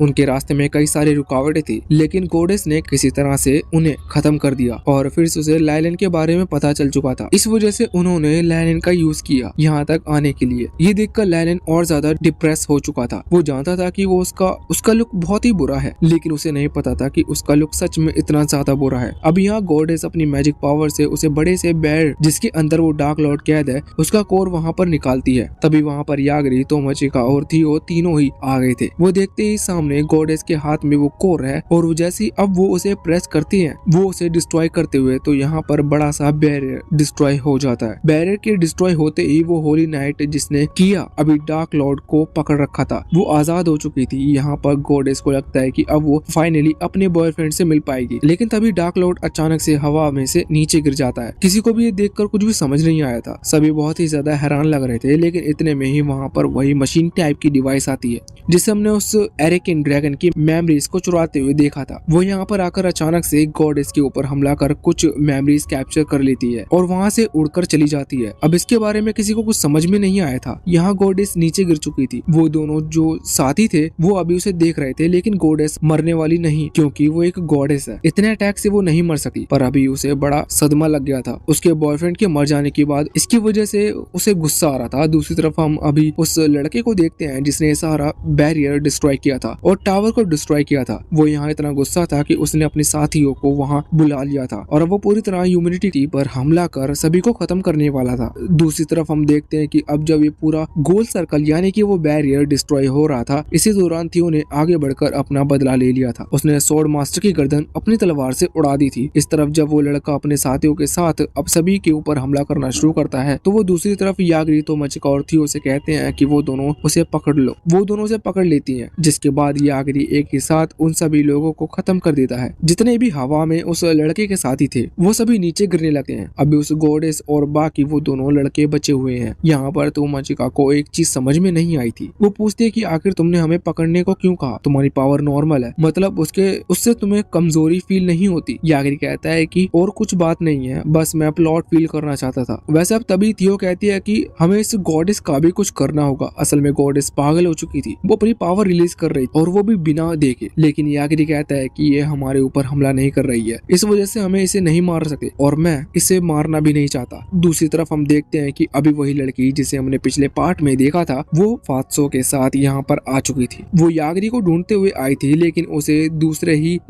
दूर से ही ये एनर्जी दिखती है। उसे एनर्जी ज्यादा पावरफुल नहीं लगती, इस वजह से वो इस पर ध्यान नहीं देती। वो तुरंत ही एक बैरियर के पास आती है जिस बैरियर के अंदर निक और बाकी लोग थे। वो निक से पूछते हैं कि क्या वो किसी यागरी नाम के लड़के को जानता है, तो इस पर निक बताता है कि हाँ, पर अभी सिचुएशन ऐसी नहीं है कि वो उसका पता उसे बता सके। इस पर वो लड़की कहने लगती है कि ठीक है, मैं तुम्हारी मदद कर सकती हूँ। वैसे उस लड़के का नाम ओजी है। वो यहाँ ये कहती है कि अब तुम एक स्वॉर्ड मास्टर बन चुके हो, क्योंकि असल में उसने निक के सारे स्टेटस चेक कर लिए थे, तो उसे पता था कि स्वॉर्ड मास्टर ने खुद इसे सक्सेसर चुन लिया था और अब स्वॉर्ड मास्टर मर चुका है। इस वजह से निक ही अब रियल टाइम स्वॉर्ड मास्टर है। तो वो कहते हैं कि तुम अब एक स्वॉर्ड मास्टर बन चुके हो, इसका मतलब तुम्हारे पास इतनी पावर तो होनी चाहिए कि तुम आराम से इस गॉडेस को हरा सको। इसके बाद अचानक से निक के अंदर सच में इतनी पावर आ जाती है और वो आगे बढ़कर उस गॉडेस पर हमला कर देता है। यहाँ दूसरी तरफ जब वो लड़की, वैसे इसका नाम ओजी है, वो आगे बढ़ते हुए यागरी को देखती है तो उसे पता नहीं था कि ये यागरी है। लेकिन जब वो अपनी एक आंख को एक्टिवेट करते हुए उसके स्टेटस को चेक करती है तो वो हैरान हो जाती है। उसे तो पता चल चुका था कि यही यागरी है, लेकिन वो तुरंत ही घुटनों पर आ गई थी। असल में उसने जब यागरी के स्टेटस को चेक किया तो उसे जानने को मिला कि यागरी के पास बहुत ही खतरनाक पावर है, वो किसी को बोलकर उसे खत्म कर सकता है। और दूसरी बात यह कि इस पूरे वर्ल्ड में ऐसा कोई भी नहीं है जो यागरी को हरा सके। वो डर गई थी, इस वजह से वो कहती है कि वो बस फात्सो को यहाँ पर लेकर आई थी क्योंकि वो यागरी से मिलना चाहता था। यागरी कहता है कि लेकिन मुझे उससे नहीं मिलना, लेकिन जिसके बाद वो अचानक से वहाँ से भाग जाती है। अभी फात्सो वहाँ रुका हुआ था। वो कहता है कि मैं तुमसे बिल्कुल नहीं मिलना चाहता, मैं तुमसे आकर भी क्यों मिलूंगा। वैसे यहाँ पर फात्सो का भी एक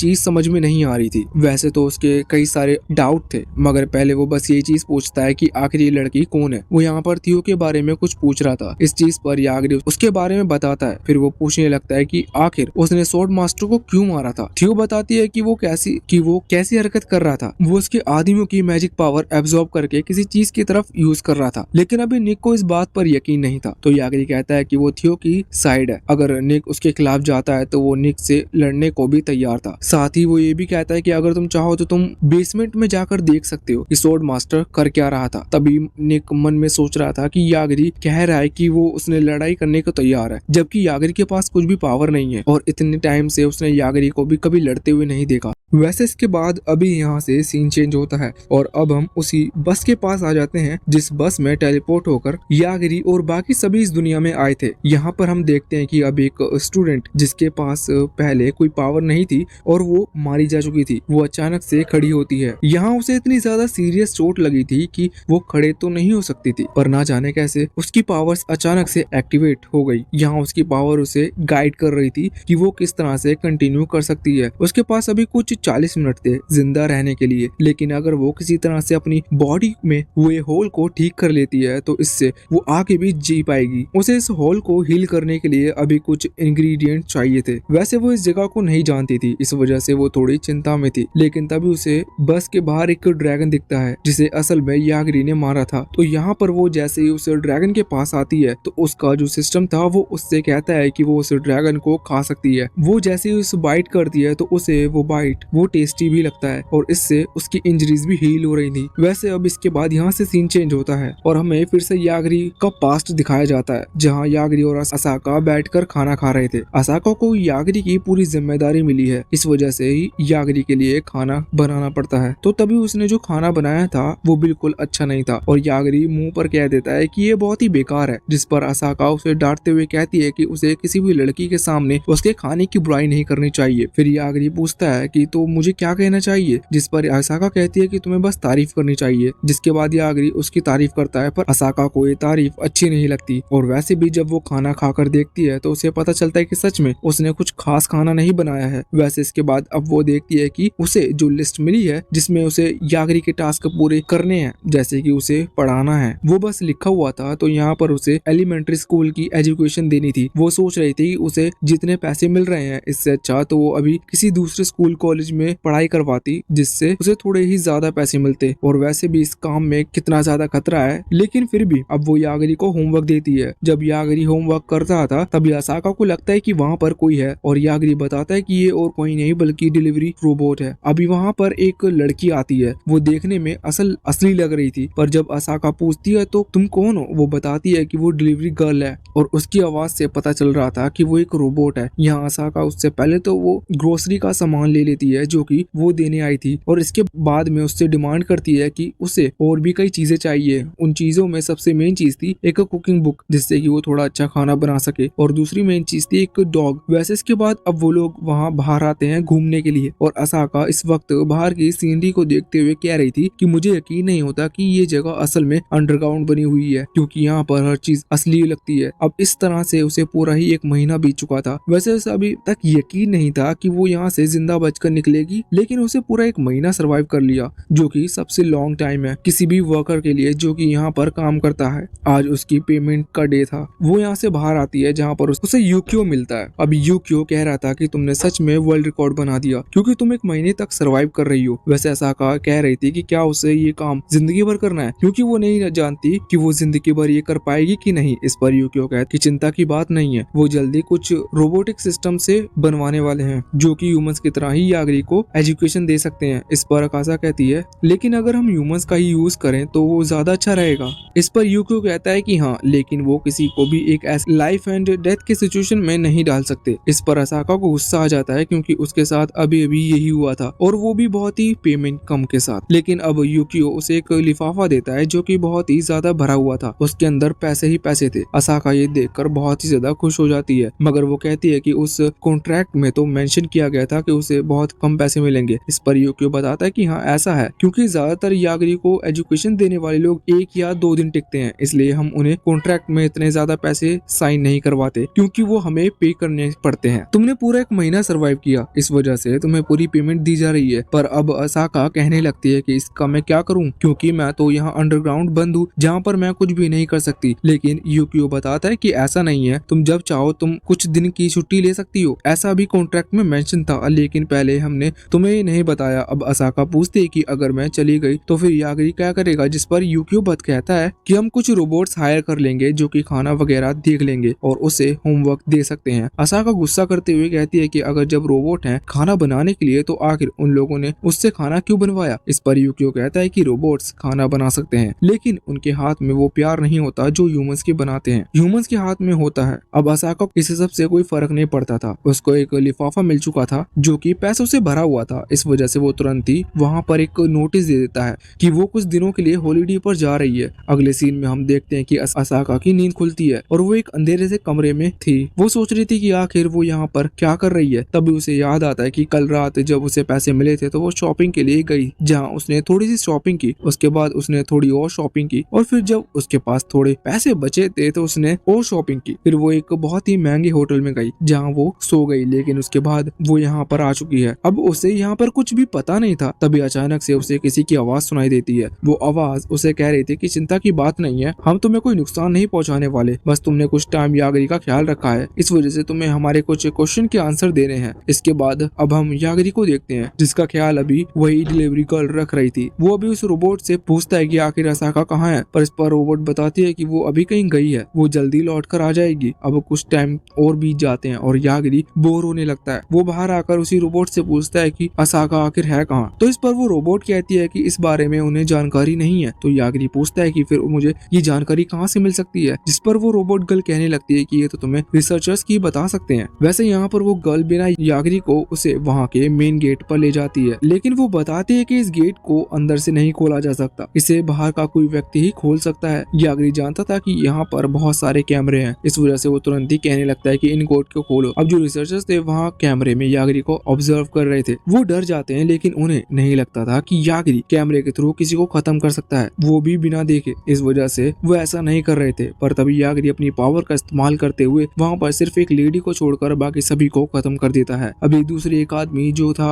वहाँ से भाग चुका था, वो सीधा यूकियो को बुलाता है और जब वो वहाँ पर आकर देखता है तो वो हैरान हो जाता है। यूकियो भी यागिरी की पावर देखकर हैरान था, क्योंकि उसे नहीं लगा था कि वो सच में अंडरग्राउंड होते हुए भी यहाँ इतने फ्लोर ऊपर के लोगों को खत्म कर सकता है। अभी वो जो लेडी यागिरी ने छोड़ी दी थी वो वहाँ गेट खोल रही थी, क्योंकि वो बहुत ही ज्यादा डर चुकी थी। इसलिए यूकियो तुरंत ही उस गार्ड को ऑर्डर देता है कि वो उस लेडी को शूट कर दे, लेकिन वो उसे करे इससे पहले ही यहाँ पर वो गिर जाता है, क्योंकि वो उस लेडी को मारने वाला था। इस वजह से उसका जो किलिंग इंटेंट है वो यागिरी ने महसूस कर लिया था। अभी यागिरी भी वहाँ पर आ चुका था। वो यूकियो से पूछता है कि आखिर असाका कहाँ पर है। इस चीज पर यूकियो जवाब देता है कि वो एक दूसरी एजेंसी के थ्रू किडनैप हो चुकी है। किडनैप सिर्फ एक वर्ड है, बल्कि उन्हें नहीं पता कि वो कौन सी एजेंसी है, लेकिन यूकियो के कहने के हिसाब से वो बहुत ही खतरनाक है। इस वजह से वहाँ पर जाकर वो लोग असाका को वापस नहीं ला सकते। यागिरी कहता है कि उस चीज की चिंता तुम मत करो, बस अभी जहाँ पर वो है, यहाँ पर जो भी हुआ और जितने भी लोग मारे गए, इस चीज की रिपोर्ट तुम असाका को मत देना। इसके बाद यह तुरंत ही वहाँ से निकल जाता है सीधा उसी जगह के लिए जहाँ पर असाका को रखा गया है। वहाँ पर पहुँचने के बाद जब वो बाहर कैमरे के थ्रू सभी से कह रहा था कि गेट खोलो, तो वो लोग हंस रहे थे और उन्हें ये बात इतनी सीरियस नहीं लग रही थी, क्योंकि वो जानते हैं कि कोई भी बंदा बिना देखे उन्हें खत्म नहीं कर सकता। और अब इसी चीज का फायदा उठाते हुए वो छुपकर यागिरी को खत्म करने वाले थे, लेकिन जो भी बंदे छुपकर गोली चलाकर यागिरी को मारते वो पहले ही मारे जाते। अब इसके बाद यहाँ से सीधा असाका के पास आते हैं। हम देखते हैं कि अभी वो बोर हो रही थी और यागिरी के बारे में सोच रही थी कि वो अभी क्या कर रहा होगा। वैसे उसे अभी यागिरी की थोड़ी चिंता भी हो रही थी, लेकिन तभी उसे कुछ धमाकों की आवाज सुनाई देती है। वो सोचती है कि क्या ये अच्छा मौका है, अगर वो चुपचाप यहाँ से निकल जाए तो किसी तरह से इस बारे में पता नहीं चलेगा किसी को। अब जब वो गेट के पास आती है तभी गेट ओपन होता है और वहाँ से उस ऑर्गेनाइजेशन की एक वर्कर वहाँ पर आकर उसकी तरफ गन तान देती है। इसी वक्त यहाँ पर यागिरी की एंट्री होती है और उसे देखकर वो लड़की थोड़ी सी डर गई थी। इस वजह से वो असाका पकड़ते हुए उसके ऊपर गन लगा देती है और कहती है कि अगर तुमने मेरी तरफ बढ़े तो मैं इसे मार दूंगी। लेकिन इतने में ही वो अचानक से नीचे गिर जाती है और मारी जाती है। यागिरी तुरंत ही असाका के पास आता है और कहता है कि हमें वापस चलना चाहिए। वो लोग बाहर आते हुए देखते हैं कि बहुत सारे लोग मारे जा चुके हैं। असाका जानती थी कि ये काम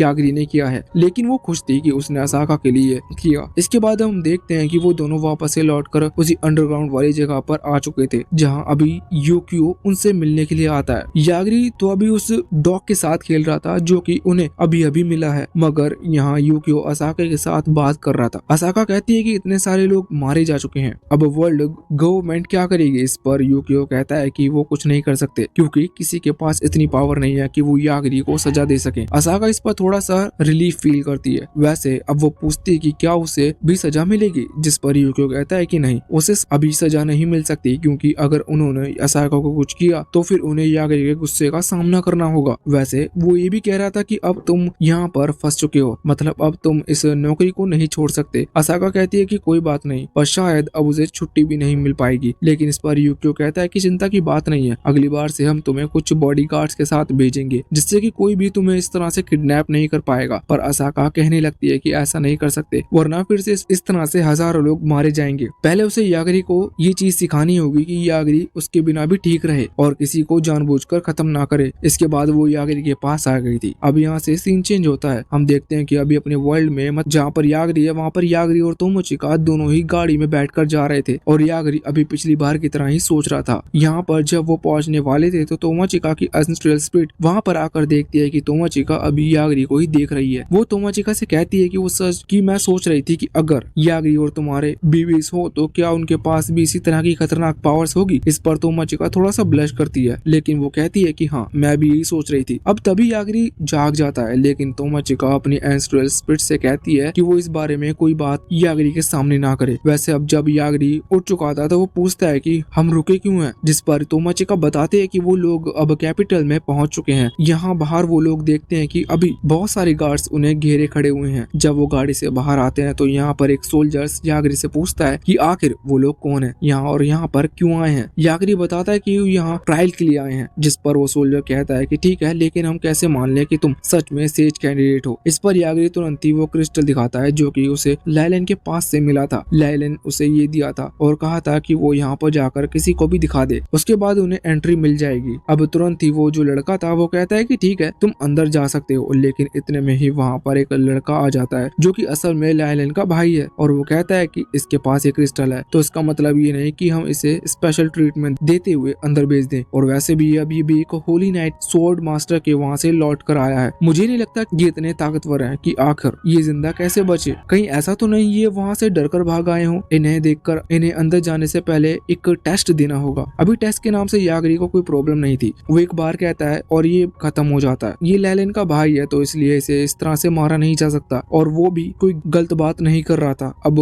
फाइट तोमाचिका से होने वाली थी, इस वजह से तोमाचिका भी टेंशन में थी, पर उसकी एंसेस्ट्रल स्पिरिट उसे एक टेक्निक सिखाती है और कहती है डरने की जरूरत नहीं है, ये लड़का इस टेक्निक को ब्लॉक या डॉज नहीं कर पाएगा। अब फाइट शुरू होती है। वो दोनों आमने सामने खड़े हुए थे, जहाँ पर उस लड़की के पास एक बड़ी सी तलवार है और तोमाचिका के पास एक छोटा सा चाकू, लेकिन तोमाचिका अपने एक पैर के पीछे करते हुए उस चाकू को तुरंत ही बड़े स्पीड के साथ सामने लाइलन के भाई की तरफ फेंकती है। अब वो लाइलन का भाई उस चाकू को रोकने वाला था, लेकिन तोमाचिका इतने में ही बहुत ही तेज मूवमेंट के साथ यहाँ लाइलन के भाई के पीछे आती है और उसके फैमिली जेलस पर किक करते हुए उसे मार देती है। वो लड़का नीचे गिर चुका था और जिंदगी भर का दर्द उसे आज सहना पड़ रहा था। दूसरी तरफ वो जो दूसरा लड़का था वो पहले ही यागरी को अंदर जाने की परमिशन दे चुका था। वो कहता है कि तुम लोग जीत चुके हो, अंदर जा सकते हो। और बाकी अभी जो सोल्जर्स थे वो तोमाचिका की तारीफ कर रहे थे क्योंकि उन्होंने इस तरह का मूव आज तक कभी नहीं देखा। यागरी तोमाचिका से कह रहा था कि तुमने थोड़ा गलत किया, लेकिन इस पर तोमाचिका कहती है उसने इतना ज्यादा तेज भी हिट नहीं किया कि ये लड़का जल्दी ठीक हो जाएगा। अब सच में वो लड़का जल्दी ठीक हो जाता है। उसका नाम डेविड है। वो यहाँ पर यागरी के पास आता है जो कि अभी वहाँ कासल की जो वॉल है जो कि उसे प्रोटेक्ट करती है उनकी तरफ देख रहा था और उस पर टच करते हुए कह रहा था कि इसके ऊपर किसी तरह के स्पेल का यूज हुआ है। यहाँ वो लड़का डेविड बताता है कि असल में इसके ऊपर एक ऐसा स्पेल लगा हुआ है जो कि डीमन लॉर्ड यानी कि वही लड़का जिसे यागरी ने वहाँ स्वॉर्ड मास्टर के टाइम पर खत्म कर दिया था उससे बचने के लिए लगाया हुआ है। इसके बाद वो तोमाचिका और यागरी को वहाँ से सिटी की यानी कि टाउन के अंदर लेकर जाते हैं जहाँ अभी उन्हें एक कासल की तरफ जाना था क्योंकि उन्हें किंग से मिलना है और अपने बाकी क्लासमेट से भी, तो वो वहाँ से आगे बढ़ चुके थे। इन्हें रास्ते में पता चलता है कि डेविड वैसे बुरा लड़का नहीं है, वो सिर्फ कंफर्म करना चाहता था कि यागरी सच में यहाँ पर ट्रायल देने के लिए आया है और बिना चेकिंग के वो किसी को भी अंदर नहीं जाने दे सकते। इस वजह से उसने इन्हें चैलेंज किया था। अभी लोग किंग के सामने पहुंचते हैं जहाँ पर अभी किंग थोड़ा खड़ूस लग रहा था, लेकिन इतने में एक दूसरा लड़का जो कि असल में यागरी का एक क्लासमेट है वो वहाँ सामने आते हुए किंग को कहता है कि मैं तुम्हें किंग नहीं मानता, तुम्हें चैलेंज करता हूँ। उस लड़की को अपने एबिलिटी पर बहुत ही ज्यादा भरोसा था जो कि वो डिफेंस टाइप एबिलिटी थी और वो अटैक में भी उन्हें यूज कर सकती है क्योंकि अगर उस पर कोई भी अटैक करता है तो वो अपने आप ही फ्रीज हो जाता है। क्योंकि किंग ये बात जानता था उससे कई बार लोग चैलेंज करेंगे क्योंकि पहले भी ऐसा हो चुका है, इस वजह से वो इसके लिए तैयार था। जैसे वो लड़का सामने आकर अपने हाथ आगे करता है, किंग तुरंत ही तलवार निकालकर उसकी उंगलियां काट देता है जहाँ पर उस लड़के की पावर एक्टिवेट भी नहीं हुई थी। ये देखकर सभी लोग हैरान होते। इसके साथ ये पार्ट यहीं पर एंड होता है।